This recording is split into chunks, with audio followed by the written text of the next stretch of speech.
আজিৰ যেটো আলোচনা ৰাজনীতি বিজ্ঞানৰ যেটো প্ৰথম পাঠ আছে আমাৰ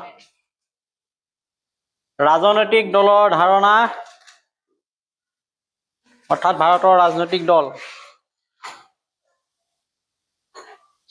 ৰাজনৈতিক দলৰ ধাৰণা পাম আৰু প্ৰয়োজনীয়তা বিষয়ত আলোচনা কৰিম ৰাজনৈতিক দল কি ৰাজনৈতিক দলৰ সংজ্ঞা কি ৰাজনৈতিক দলৰ প্ৰকাৰ কি ভাৰতীয় ৰাজনৈতিক দলৰ কেনেকে আত্মবিকাশ ঘটিলে ৰাজনৈতিক দলৰ কাৰ্য কি ৰাজনৈতিক দল অবিহনে গণতন্ত্ৰ কেনেকে অৰ্থহীন হ'ব গোটেই কথাখিনি আমি ইয়াত পাম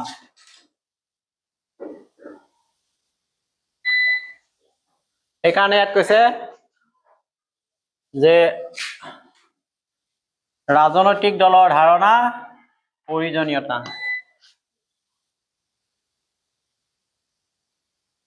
প্ৰথম বাক্যটো কি দিছে প্ৰকৃতাৰ্থত ৰাজনৈতিক দলৰ ধাৰণাই গুৰুত্বপূৰ্ণ ভূমিকা বা গুৰুত্ব লাভ কৰে গণতান্ত্ৰিক ধ্যান ধাৰণাৰ জন্মৰ লগে লগে অৰ্থাৎ এই বাক্যটোৱে বুজাব খুজিছে যে ৰাজনৈতিক দলৰ যেটো ধাৰণা বা কনসেপ্ট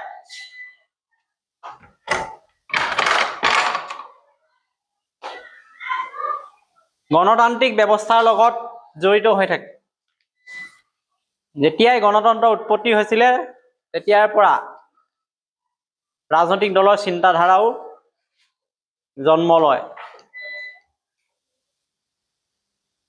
অৰ্থাৎ ৰাজনৈতিক দলৰ অস্তিত্ব গণতান্ত্ৰিক চিন্তাধাৰাৰ এটা গুৰুত্বপূৰ্ণ অংগ বা অংশ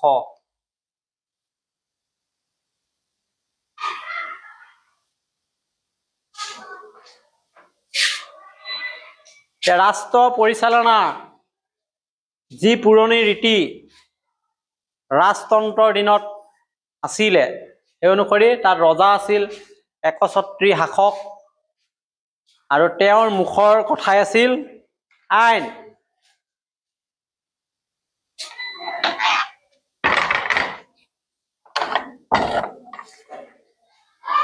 পুৰণি ৰাষ্ট্ৰবিলাকৰ শাসন ব্যৱস্থা লৈ চালে আমি গম পাম যে এটা ৰাজতন্ত্ৰ ব্যৱস্থা আছিল ৰজাৰ শাসন আৰু ৰজাই যিটো কথা কৈছিলে সিয়ে হৈছে আইন আছিল কথাৰ মুখৰ কথাই আইন আছিল অৰ্থাৎ ৰাজনীতিত প্ৰথমতে ৰাজতন্ত্ৰ আছিল ৰজাৰ শাসন আছিল আৰু ৰজাই সকলো ক্ষমতা অধিকাৰী আছিল তেওঁ কথাই আইন আছিল কোনো সাংসদ দল জনমত এবিলাকৰ গুৰুত্ব তেতিয়া নাছিল ইতিহাসে এটোই কৈ আছে কিন্তু পৰৱৰ্তী কালত গোটেই ৰাজতন্ত্ৰ ব্যৱস্থাটো ভাঙি গ'ল শাসন ব্যৱস্থাৰ পৰিৱৰ্তন হ'ল আৰু সমগ্ৰ বিশ্বতে ৰাজতন্ত্ৰ কমাত বিলুপ হ'ল ৰাজতন্ত্ৰ বিলুপ হ'ল আৰু তাৰ ঠাইত গণতন্ত্ৰৰ ধাৰণাই বিশেষ গুৰুত্ব লাভ কৰিলে গণতন্ত্ৰ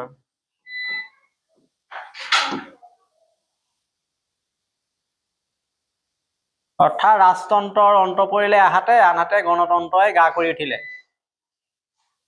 সময়ৰ লগে লগে ৰাজতন্ত্ৰৰ প্ৰভাৱ কমি আহিলে গণতন্ত্ৰই বেছি গুৰুত্ব লাভ কৰিলে গণতন্ত্ৰ মানে ৰজাৰ একক শাসনৰ বিপৰীতে ৰাইজৰ শাসনৰ কথা ক'ব আৰু ইয়াত ৰাইজে নিজৰ চৰকাৰ নিজে নিৰ্বাচন কৰিব আমি পাম গণতন্ত্ৰৰ যেতিয়া জন্ম হ'ল লগে লগে এই ৰাজনৈতিক দলেও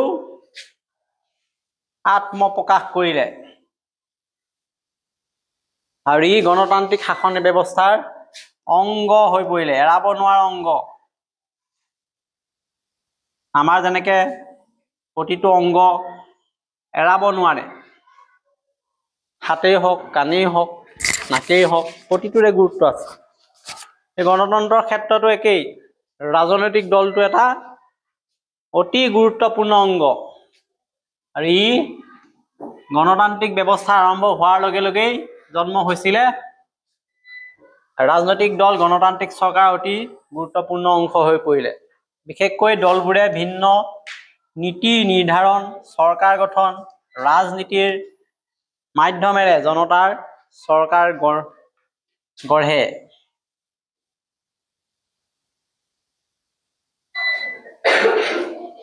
ইয়াৰ পিছত পালো বৰ্তমান সময়ত গণতন্ত্ৰ আৰু ৰাজনৈতিক দল দুয়োটাই এটা আনটোৰ পৰিপূৰক।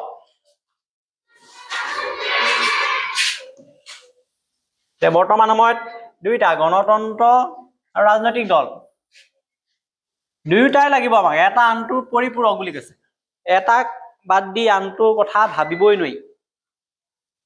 গতিকে ইয়াৰ অৰ্থ হ'ল গণতন্ত্ৰ আৰু ৰাজনৈতিক দলৰ মাজত অটুট সম্পৰ্ক আছে। এইটো গণতন্ত্ৰ ৰাজনৈতিক দল ইহঁতৰ মাজত সম্পৰ্কটো অটুট। কেলে অটুট? ৰাজনৈতিক দল নাথাকিলে গণতন্ত্ৰ অচল হৈ পৰিব। আকৌ যদি গণতন্ত্ৰ নাথাকে তেতিয়া ৰাজনৈতিক দলৰো একো গুৰুত্ব নাথাকে।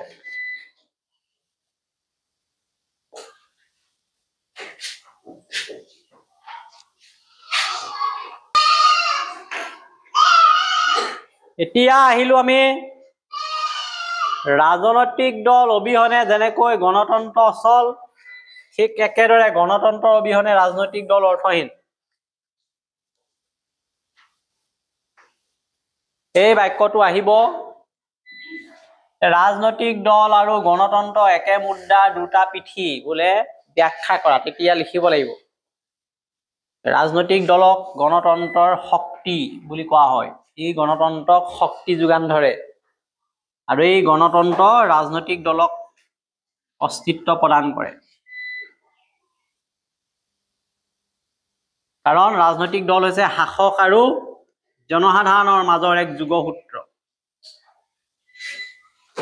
শাসক থাকে আৰু নাগৰিক থাকে ৰাষ্ট্ৰত, চৰকাৰত। ইহঁতৰ মাজত যোগাযোগ ৰক্ষা কৰিব এই ৰাজনৈতিক দলটোৱে। অৰ্থাৎ ৰাজনৈতিক দল জনতা চৰকাৰৰ মাজত যোগসূত্ৰ হিচাপে কাম কৰে। চৰকাৰৰ সিদ্ধান্ত, নীতি, কাম কাজ জনতাৰ মাজলৈ লৈ যাব ৰাজনৈতিক দলে আৰু জনতাৰ যিবিলাক আশা আকাংক্ষা এইবিলাক চৰকাৰৰ ওচৰলৈ পঠিয়াব। এইটো কথা জানিব লাগিব আমি।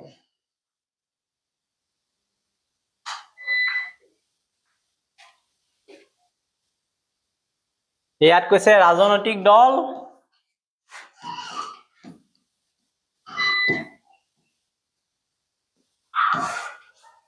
যোগসূত্ৰ স্থাপন কৰে। এইফালে থাকিব চৰকাৰ, এইফালে জনসাধাৰণ।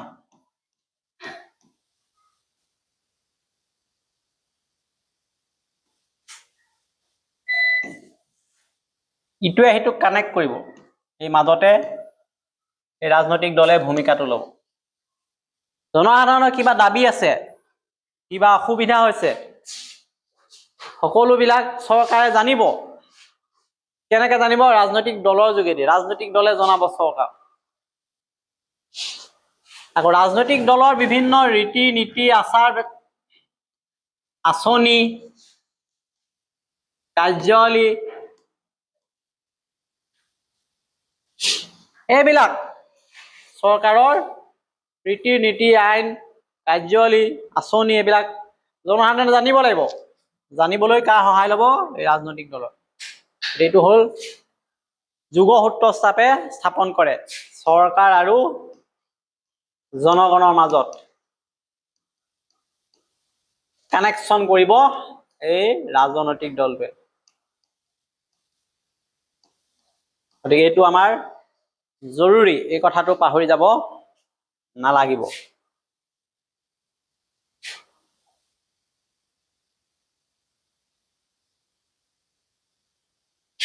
ইয়াৰ পিছতে ই সৰ্বসাধাৰণ প্ৰশাসনক ওচৰ চপাই নিয়ে।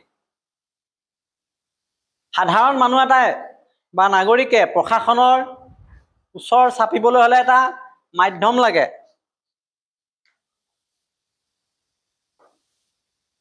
আৰু সেই মাধ্যমটো হৈছে এই ৰাজনৈতিক দলবিলাক। আমি চৰকাৰৰ অংশ কেনেকে হ'ম? ৰাজনৈতিক দলত যোগদান কৰি। এতিয়া কাৰ চৰকাৰ আছে? বিজেপি চৰকাৰ। যদি আমি বিজেপিত যোগ দিলোহেঁতেন, এজিপি চৰকাৰ মিলি হৈ আছে, সন্মিলিত চৰকাৰ। যদি কোনোবা এজন ব্যক্তি বিজেপিৰ হৈছে বা এজিপি হৈছে, তেওঁ এতিয়া চৰকাৰৰ অংশীদাৰ হৈ আছে। কেনেকে? কাৰণ তেওঁলোক সেই দলটোৰ সদস্য হয়। গতিকে সেইটোকে কৈছে এই ৰাজনৈতিক দল এটা মাধ্যম হৈছে তাৰ কাৰণে, সাধাৰণ ৰাইজৰ কাৰণে। কেলেই? এই প্ৰশাসনৰ লগত জড়িত হবলৈ সংযোগ স্থাপন কৰিছে। নহলে সাধাৰণ লোকক কোনেও এখন চৰকাৰৰ লোক বুলি ক'ব নোৱাৰিব। এই সাধাৰণ মানুহবিলাকে ভোট দি চৰকাৰখন গঠন কৰে।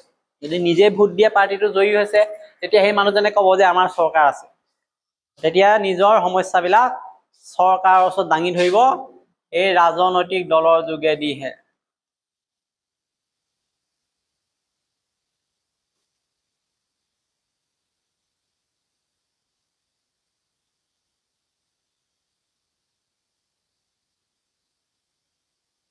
পৃথিৱীৰ প্ৰত্যেকখন গণতান্ত্ৰিক ৰাষ্ট্ৰতে ৰাজনৈতিক দল অথবা দলীয় প্ৰথাৰ ব্যৱস্থা আছে।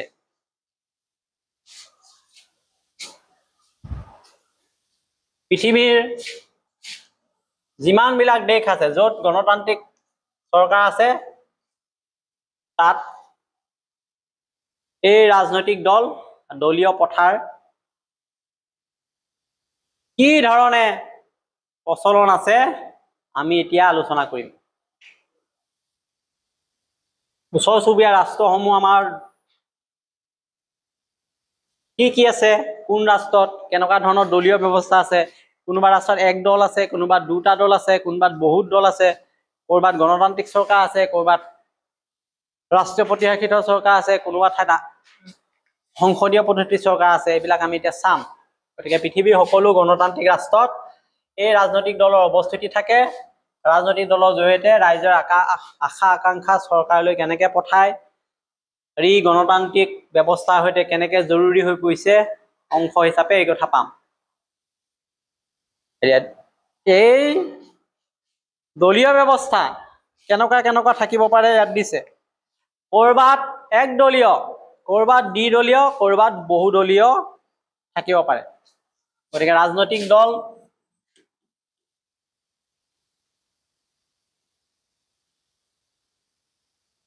কোনোবা ৰাষ্ট্ৰত একদলীয়, এটা দল থাকিব,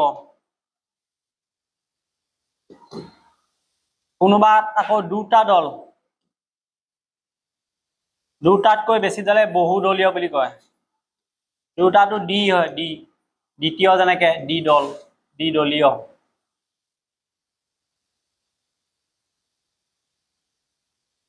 ক'ত একদলীয় আছে, ক'ত দুইদলীয় আছে, ক'ত পৃথিৱীৰ বহুদলীয় আছে আমি চাম। পৃথিৱীৰ বিভিন্ন গণতান্ত্ৰিক ৰাষ্ট্ৰৰ ৰাজনৈতিক দলৰ ধৰণ ভিন্ন হয়। কেনেকে ভিন্ন হয়? দেশত মাথো এটা দল যেতিয়া থাকিব একদলীয় বুলি ক'ব, আৰু কিছুমানত যেতিয়া দুটা মুখ্য দল থাকে তাক দ্বিদলীয় কয়, আৰু কিছুমানত যেতিয়া বহুতো দল থাকে তাক বহুদলীয় বুলি কোৱা হয়। পৰীক্ষাত আহিব একদলীয় ৰাজনৈতিক দল, দ্বিদলীয় ৰাজনৈতিক দল, বহুদলীয় ৰাজনৈতিক দল কি আলোচনা কৰা। তেতিয়া আমি এই ধৰণে লিখিব লাগিব বা এই ধৰণে ক'ব লাগিব। বৰ্তমান সময়ত চীনকে ধৰি কেইবাখনো সাম্যবাদী ৰাষ্ট্ৰত একদলীয় ব্যৱস্থা আছে, অৰ্থাৎ এটা মাত্ৰ ৰাজনৈতিক দল আছে। উদাহৰণ পাই গলো, এটা মাত্ৰ ৰাজনৈতিক দল থকা ৰাষ্ট্ৰ কি? তেতিয়া বৰ্তমান সময়ত চীনৰ কথা ক'ব লাগিব। সাম্যবাদী ৰাষ্ট্ৰ এইবিলাক, এটা একদলীয় ব্যৱস্থা আছে বা এটা ৰাজনৈতিক দল আছে। এই ৰাজনৈতিক দলটো হ'ল সাম্যবাদী দল। ইয়াৰ বিপৰীতে এইবিলাক দেশ, ইংলেণ্ড, আমেৰিকা আদি দেশত দুটা দল আছে। এক দল চীন, দুটা দল থকা ইংলেণ্ড, আমেৰিকা। শেষত বহু দল ক'ত আছে? ভাৰতবৰ্ষ, বাংলাদেশ, পাকিস্তান, এইবিলাক বহু দল থকা, বহুত দল আছে, এটা দুটা নহয়, বহু দল। উদাহৰণ পাই গলো একদলীয় ক'ত থাকে চীন দেশ, দ্বিদলীয় আমেৰিকা, ইংলেণ্ড, আৰু বহুদল ভাৰত, বাংলাদেশ, পাকিস্তান। ইয়াৰ পৰা কি কথা গম পালো, এইবিলাকত বহুদলীয় ব্যৱস্থা আছে। চীনত সাম্যবাদী ৰাষ্ট্ৰত একদলীয়, তাত কেৱল এটা ৰাজনৈতিক দল। ইংলেণ্ড আমেৰিকাত দুটা ৰাজনৈতিক দল দ্বিদলীয়। ভাৰত বাংলাদেশ পাকিস্তানত দুটাতকৈ অধিক আছে, সেইকাৰণে বহুদলীয়। ইয়াত এটা কথা কৈছে, সাম্যবাদী ৰাষ্ট্ৰ মাত্ৰেই একদলীয় ব্যৱস্থা নেকি? সকলোবিলাক সাম্যবাদী ৰাষ্ট্ৰত এটা দলেই আছে নেকি? এইবিলাক চাবলৈ কৈছে, তথ্য সংগ্ৰহ কৰিবলৈ কৈছে। আমি চাম অতি সোনকালে যে এই যুক্তিটো কিমান সত্য। কিছুমান সাম্যবাদী ৰাষ্ট্ৰ আমি উলিয়াই ল'ম, চীনৰ দৰে ৰাষ্ট্ৰ। তাত ৰাজনৈতিক দলৰ অৱস্থিতি কি?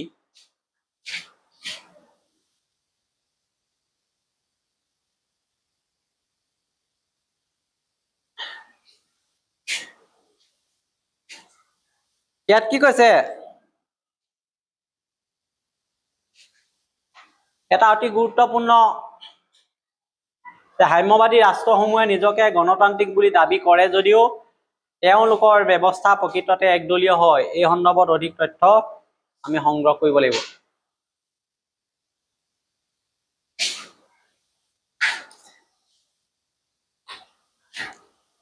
এটা যুক্তি আছে, এইটো যুক্তিটো আহিব এতিয়া আমি যিটো লাইন কৰিম। একদলীয় শাসন ব্যৱস্থা থকা ৰাষ্ট্ৰক বহুতে প্ৰকৃত গণতান্ত্ৰিক ৰাষ্ট্ৰ বুলি ক'ব নোখোজে। কিয় নোখোজে আৰু কিছুমানে কিয় খোজে ক'ব, এইটো পাইছো। একদলীয় শাসন ব্যৱস্থা থকা ৰাষ্ট্ৰ ধৰি লও চীন, বহুতে প্ৰকৃত গণতান্ত্ৰিক ৰাষ্ট্ৰ বুলি ক'ব নোখোজে যদিও তেনে ৰাষ্ট্ৰই কিন্তু গণতান্ত্ৰিক ৰাষ্ট্ৰ বুলিয়েই দাবী কৰে।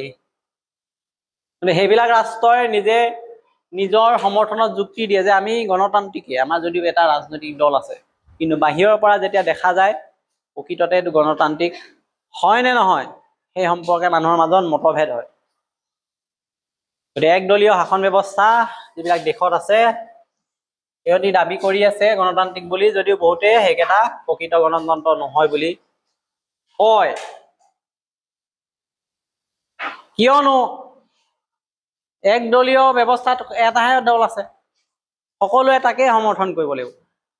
মানুহৰ মাজত অপচন নাই, ইচ্ছা থাকিলেও নাথাকিলেও এটা ৰাজনৈতিক দলৰ লগতেই জড়িত হৈ থাকে। কিন্তু দ্বিদলীয় ব্যৱস্থাত, এইটো দ্বিদলীয় ব্যৱস্থাত য'ত দুটা দল আছে, দুটা দল থকা আমেৰিকা, USA, ইংলেণ্ড, এইবিলাকত কি হয়, জনসাধাৰণৰ সন্মুখত দুটা প্ৰধান ৰাজনৈতিক দল থাকে আৰু তেওঁলোকে দলীয় নীতি আদৰ্শ পছন্দ কৰি যিকোনো এটা দলক সমৰ্থন কৰে বা সদস্য হয়। তাত অপচন থাকে, যেনেকে আমাৰ MCQ 4টা অপচন থাকে, যিকোনো 4টা এটা হ'ব। দ্বিদলীয় শাসন ব্যৱস্থাটো দুটা দল থাকে, অপচন। মানুহে যিকোনো দল দুটা চাব, যাৰ লগত নিজৰ মিলিব আদৰ্শটো, সেইটো দলক সমৰ্থন কৰিব। আৰু এইটো সুবিধা দ্বিদলীয় ব্যৱস্থাত ৰাইজে পায় আৰু তেওঁলোকৰ নিজৰ পছন্দৰ প্ৰাৰ্থী দল সমৰ্থন কৰি নিৰ্বাচন কৰাৰ ব্যৱস্থা থাকে দ্বিদলীয় ব্যৱস্থাত। আনহাতে ভাৰতবৰ্ষ লগতে বাংলাদেশ আছে বা পাকিস্তানৰ কথা কৈছো, দেশত বহুদলীয় ব্যৱস্থা আছে আৰু ইয়াক প্ৰকৃত গণতান্ত্ৰিক ব্যৱস্থা বুলিব পাৰি। কেলে পাৰি? বহুদলীয় ব্যৱস্থাত এটা দুটা নহয়, বহু ৰাজনৈতিক দল থাকে। মানুহে নিজৰ পছন্দৰ ৰাজনৈতিক দল বাছিব পাৰে আৰু ৰাজনৈতিক দলবিলাকে ৰাইজৰ বিভিন্ন ধাৰণা, নীতি আদৰ্শৰ প্ৰতিনিধিত্ব কৰে। আৰু এই নীতি আদৰ্শৰ প্ৰতি আকৃষ্ট হৈ মানুহে নিজ ইচ্ছামতে এটা দল, দুটা দল, তিনিটা দল বুলি নহয়, বহুত দল থাকে, তাৰ পৰা বাছি ল'ব পাৰে। এতিয়া ইণ্ডিয়াত Congress, Indian national Congress, BJP, এনেকে ঢেৰ দল আছে, এজিপি আছে,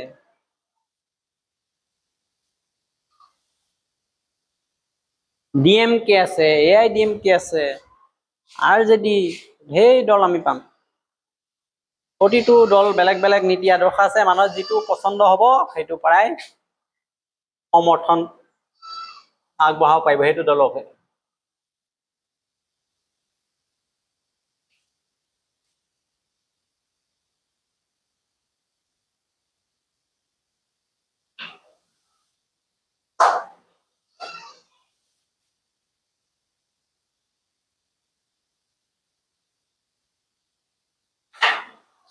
ইয়াত এতিয়া কৈছে যে এটা কথা লক্ষ্য কৰা গৈছে যে বহুদলীয় ব্যৱস্থা থকা, য'ত বহুদলীয় ব্যৱস্থা আছে আমাৰ দেশৰ কথা, গণতন্ত্ৰতকৈ দ্বিদলীয় ব্যৱস্থা থকা গণতন্ত্ৰ অধিক সুস্থিৰ আৰু সবল, এইটো যুক্তি। এতিয়া যেনেকুৱা MCQ আহিব ক্লাছ 9ত, 8ত অহা নিচিনা MCQ নাহে, এনেকে লাইন এটা উঠাই দিব, বহুদলীয় ব্যৱস্থা থকা গণতন্ত্ৰতকৈ দ্বিদলীয় ব্যৱস্থা থকা গণতন্ত্ৰ অধিক সুস্থিৰ আৰু সবল, তলত যুক্তি দিয়া আৰু তাত কেইবাটা অপশ্যন থাকিব যে ওপৰত দিয়া বাক্যটো সত্য হয়, ওপৰত দিয়া বাক্যটোৱে গণতন্ত্ৰ সমৰ্থন কৰিছে নাই কৰা, বা দুইটা বুজাইছে, এনেকুৱা ধৰণৰ। আমি প্ৰেক্টিচ কৰিম যেতিয়া ৰিজনিং, তেতিয়া গম পাম। গতিকে বহু দল য'ত আছে, ভাৰতৰ নিচিনা বহুত দল থকা দেশ আৰু দুটা দল থকা দেশ, আমেৰিকা, ইংলেণ্ড, দেখা গৈছে যে এই দুটা দল থাকিলে ভাল বুলি কৈছে, গণতন্ত্ৰটো বেছিকে সুস্থিৰ হয়, সবল হয়। এতিয়া আমি ধৰিলো কিবা এটা বস্তু বাচিব লাগে, দুটা দিছে,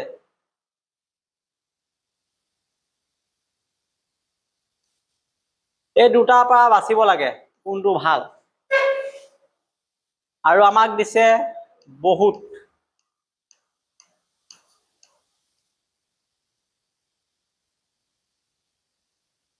ইয়াৰ পৰা বাচিব লাগে কোনটো ভাল। এতিয়া সহজ কোনটোত হ'ব বাচিবলৈ, দুটা থকাটো কম আছে, তাত ওলাই পৰিব পাৰ্থক্যটো যে কোনটো ভাল বেয়া। কিন্তু ঢেৰ যেতিয়া থাকিব, বহুত থাকিলে অসুবিধা হয় বাচিবলৈ, এই তেনেকুৱাই আছে। দ্বিদলীয় য'ত আছে, দুটা মাত্ৰ দল আছে, তাৰ পৰা যিকোনো এটা বাচিবলৈ মানুহৰ সহজ হয় গণতন্ত্ৰ, আমেৰিকা বা ইংলেণ্ডত। কিন্তু আমাৰ দেশত তেনেকুৱা নহয়, এনেকুৱা বহুত দল আছে, মানুহৰ কনফিউজ হৈ যায় কোনটো ভাল আচলতে, কংগ্ৰেছেই ভালনে, বিজেপিয়েই ভালনে, DMK ভালনে, কোনটো ভাল। আৰু সেই গতিকে বহুতে এই দুটা যে কমকে আছে, দ্বিদলীয় ব্যৱস্থাটোক অধিক সুস্থিৰ আৰু সবল বুলি কৈছে, আৰু বহুদলীয় ব্যৱস্থাৰ ৰাজনৈতিক স্থিতিশীলতা কম হ'ব পাৰে, দ্বিদলীয় ব্যৱস্থাত এই স্থিতিশীলতা শক্তি বেছি দেখা যায়। কিয়নো বহুদলীয় যি ব্যৱস্থা, তাত গণতন্ত্ৰত কিছুমান সমস্যা দেখা দিয়ে, সঘনাই দেখা দিয়া সমস্যাটো ৰাজনৈতিক সংকট, চৰকাৰ ভাঙে, কেতিয়াবা পাতে, কেতিয়াবা চৰকাৰ গঠনেই নহয়, আৰু এই ৰাজনৈতিক সংকট দ্বিদলীয় ব্যৱস্থাত দেখা নাযায়।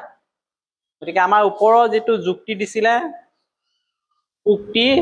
যুক্তি হল এইটো, উক্তিটোত কৈছে যে বহুদলীয় ব্যৱস্থাতকৈ দ্বিদলীয় ব্যৱস্থাত গণতন্ত্ৰ অধিক সুস্থিৰ হয়, তেতিয়া এই কথাটো ক'ব লাগিব।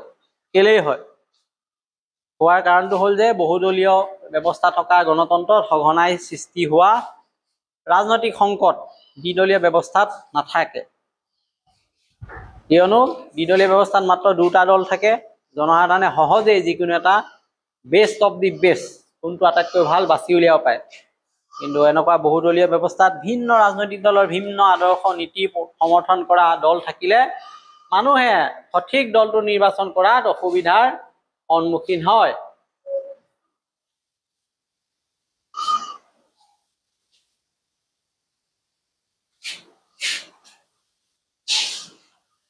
ৰাজনৈতিক সংকট কেতিয়া সৃষ্টি হ'ব পাৰে, যেতিয়া বিভিন্ন দলবিলাকৰ মাজত মত বিৰোধ হয়, ইটো দলে সিটোৰ লগত নিমিলা হয়, ইটো দলে সিটোক দোষাৰোপ কৰে, আৰু চৰকাৰ গঠন কৰিব নোৱাৰে, সকলোৱে কোনো এটা ৰাজনৈতিক দলক সঠিকভাৱে যেতিয়া সমৰ্থন নকৰিব তেতিয়া চৰকাৰ গঠনত সমস্যা আহি পৰে। ইংলেণ্ড নাইবা আমেৰিকাৰ ৰাজনৈতিক ব্যৱস্থাৰ লগত ভাৰতৰ ৰাজনৈতিক ব্যৱস্থা তুলনা কৰিবলৈ কৈছে, এইটো বাকচত দিছে। তুলনা দেখা পালোৱে আমি। ভাৰতত বহুদলীয় ব্যৱস্থা আছে নে নাই? আৰু ইংলেণ্ডত দ্বিদলীয় ব্যৱস্থা আছে, অৰ্থাৎ ভাৰতত বহুতো ৰাজনৈতিক দলে আত্মপ্ৰকাশ কৰিছে আৰু ইংলেণ্ডত দুটা মাত্ৰ ৰাজনৈতিক দল আছে। গতিকে বহুদলীয় ব্যৱস্থা ভাৰতত থকাৰ কাৰণে গণতন্ত্ৰত কেতিয়াবা সংকটে দেখা দিছে, ৰাজনৈতিক সংকটে। চৰকাৰ গঠন কৰিব পৰা নাই, মানুহৰ মাজত নীতি আদৰ্শ লৈ সংঘাত হ'ব পাৰে বিভিন্ন ৰাজনৈতিক দলৰ মাজত। কিন্তু ইংলেণ্ডৰ ক্ষেত্ৰত মাত্ৰ দুটা ৰাজনৈতিক দল আছে, সেই ৰাজনৈতিক দলবিলাকৰ সৈতে জনসাধাৰণৰ একমত হলে চৰকাৰ গঠনতো সমস্যা নহয়, চৰকাৰখন স্থায়ী হ'ব পাৰে, সুস্থিৰ হ'ব পাৰে। এইটো কাম নিজৰ, এইটো তুলনা কৰি নিজে এটা বিশ্লেষণ আগবঢ়াব পাৰিব লাগিব।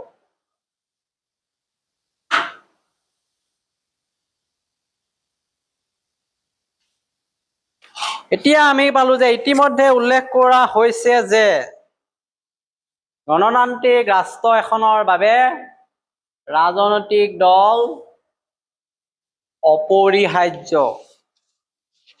ৰাজনৈতিক দল নহলেই নহয় গণতন্ত্ৰ। অৰ্থাৎ গণতান্ত্ৰিক দেশত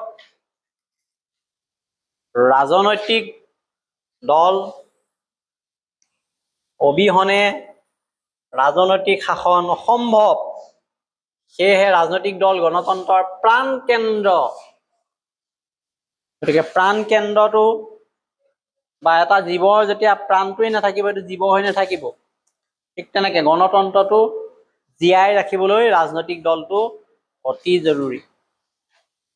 গণতান্ত্ৰিক ৰাষ্ট্ৰ এখনত একোটা ৰাজনৈতিক দলৰ বাবে অত্যন্ত প্ৰয়োজনীয় কিছুমান বৈশিষ্ট্য থাকে। এই বৈশিষ্ট্যবিলাক আমি মনত ৰাখিব লাগিব। ৰাজনৈতিক দলৰ প্ৰধান বৈশিষ্ট্য পেজ নাম্বাৰ 3 আছে নে নাই? প্ৰথম বৈশিষ্ট্য সংগঠন, নীতি আদৰ্শ, আঁচনি, ক্ষমতা দখলৰ বাবে আকাংক্ষা, আৰু ঘৰটোত হৈছে জাতীয় স্বাৰ্থৰ প্ৰতি সন্মান। মনত থাকিবনে এতিয়া ৰাজনৈতিক দলৰ 4টা প্ৰধান বৈশিষ্ট্য? থাকিবনে নাই? ৰাজনৈতিক দলৰ প্ৰধান 4টা বৈশিষ্ট্য।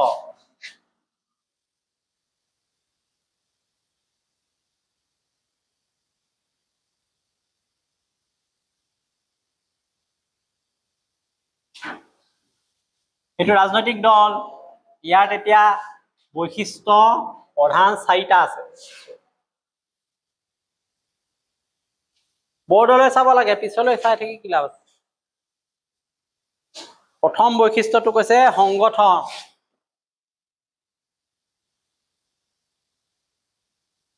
দ্বিতীয়টো কৈছে নীতি আদৰ্শ।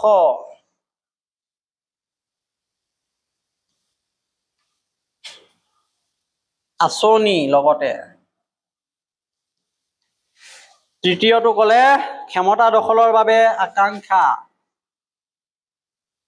ক্ষমতা দখলৰ আকাংক্ষা, ইচ্ছা তাৰমানে। আৰু শেষত কৈছে জাতীয় স্বাৰ্থৰ প্ৰতি সন্মান।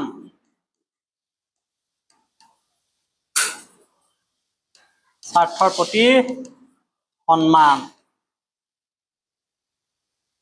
এই 4টা প্ৰধান বৈশিষ্ট্য ৰাজনৈতিক দলৰ। আমি মনত ৰাখিবই লাগিব যিকোনো কাৰণতে নহওক।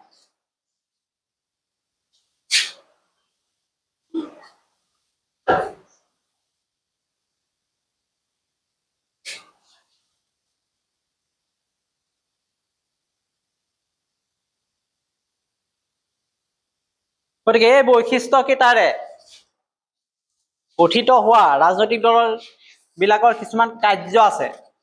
এই কাৰ্যবিলাকো আমাৰ দৰকাৰ হ'ব।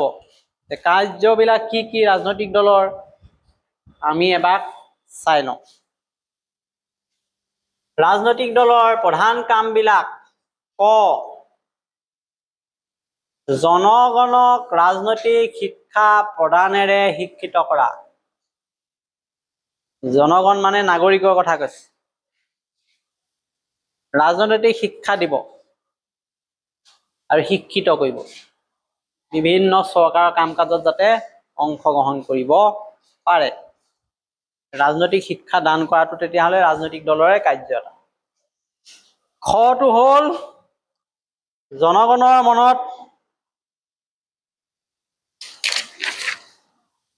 ৰাজনৈতিক সজাগতা বৃদ্ধি কৰিব। নাগৰিক যিবিলাক ভোটাৰ ৰাইজ আছে সিহঁতৰ মাজত সজাগতা বৃদ্ধি কৰিব যে ইলেকশ্যন আহিলে ভোট দিব লাগে আৰু সঠিক প্ৰাৰ্থী নিৰ্বাচন কৰিব লাগে, যুক্তিসংগত ভোটদান কৰিব লাগে, প্ৰলোভনত মানুহ বিবেকহীন হ'ব নালাগে, যুক্তিৰে প্ৰকৃত যিজন প্ৰাৰ্থী, প্ৰকৃত যিটো ৰাজনৈতিক দল নিৰ্বাচন কৰিব পাৰিব লাগিব। গতিকে সেই ৰাজনৈতিক সজাগতা বৃদ্ধি কৰিব। গটো হ'ল জনমত গঠন কৰা। জনসাধাৰণৰ মাজত যেতিয়া সচেতনতা বৃদ্ধি হ'ব, জনমত গঠন হ'ব। যিকোনো এটা বিষয় যেতিয়া চৰকাৰে উত্থাপন কৰে, জনসাধাৰণলৈ যেতিয়া প্ৰেৰণ কৰে যে এই বিষয়টোৰ ওপৰত চৰকাৰে আঁচনি প্ৰস্তুত কৰিছে, আইন প্ৰস্তুত কৰিছে, যদি সঁচাই সেই আইনখন বা আঁচনিখন জনসাধাৰণৰ কল্যাণৰ হকে হয়, তেতিয়া জনসাধাৰণে জনমত গঠন কৰি সমৰ্থন কৰিব। যদিহে আঁচনিখন বা আইনখনে জনসাধাৰণৰ অপকাৰ কৰে বা জনসাধাৰণৰ হিতৰ বিপৰীতে যায়, তেনে মুহূৰ্তত জনসাধাৰণে ইয়াৰ প্ৰতিবাদ কৰি জনমত গঠন কৰিব, চৰকাৰক বাধ্য কৰিব সেই আঁচনি ত্যাগ কৰিবলৈ, সাল সলনি কৰিবলৈ। আৰু এই জনমতক সুসংগঠিত কোনে কৰিব? ৰাজনৈতিক দলে। আমাৰ মানুহৰ মাজত বিভিন্ন বিষয় লৈ আলোচনা হৈ থাকে, তেওঁলোকৰ মাজত এটা মতত উপনীত হ'ব পৰা নাই, তেনে পক্ষত কোনে সহায় কৰিব? ৰাজনৈতিক দলবিলাকে। সকলো মানুহক লগ ধৰিব, সকলো মানুহৰ মতামত ল'ব, সকলোৰে পিছত এটা মতামতক গুৰুত্ব দি চৰকাৰৰ ওচৰত উত্থাপন কৰিব আৰু ইয়াৰ কামটো কৰি দিব ৰাজনৈতিক দলবিলাকে। গতিকে ৰাজনৈতিক দলৰ কাম হৈছে ৰাইজক ৰাজনৈতিক শিক্ষা দিয়া, সজাগতা বৃদ্ধি কৰা, জনমত গঠন কৰা, সেই জনমতক সুসংগঠিত কৰা। এইটো অতি গুৰুত্বপূৰ্ণ কথা। ইয়াৰ উপৰিও গণতন্ত্ৰত জনগণে চৰকাৰ গঠনত প্ৰক্ৰিয়াটো অংশ লোৱাৰ পৰিৱেশ সৃষ্টি কৰাটাও ৰাজনৈতিক দলৰ আন এক কাৰ্য। ৰাজনৈতিক দলে আৰু এটা কাম কৰে যে জনসাধাৰণক সচেতন কৰি দিয়ে। আমি ইলেকশ্যনৰ আগে আগে দেখো প্ৰতিটো ৰাজনৈতিক দল এক্টিভ হৈ যায়, সক্ৰিয় হৈ যায়, গাঁৱে ভূঞে ৰাজনৈতিক দলবিলাক সোমাই যায়।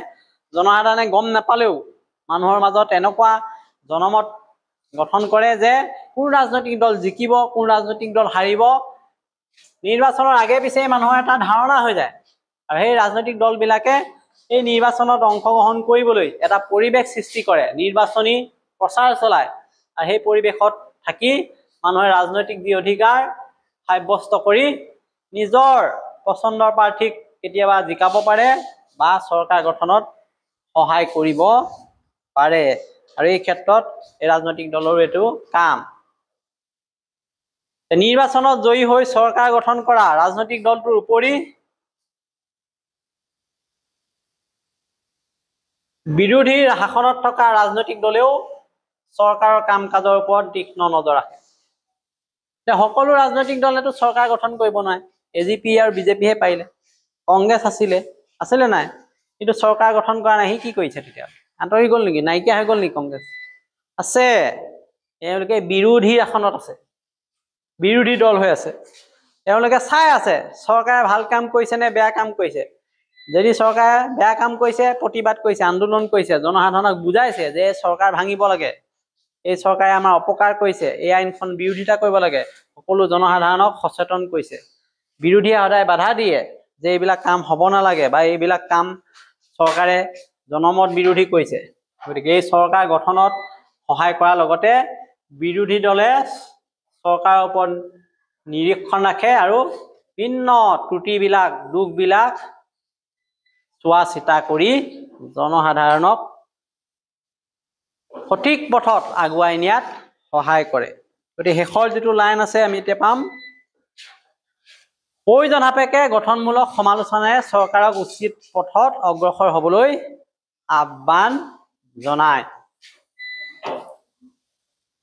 যেতিয়া প্ৰয়োজন হ'ব, জনসাধাৰণে যদি বিপথে গৈছে সঠিক দিশত ঘূৰাই আনে, কোনো এখন চৰকাৰক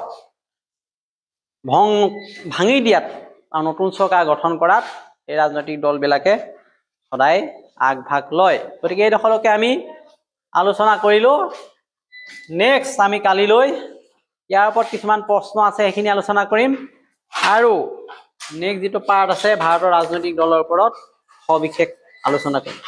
ঘৰত সকলোৱে এইখিনি পঢ়িয়ে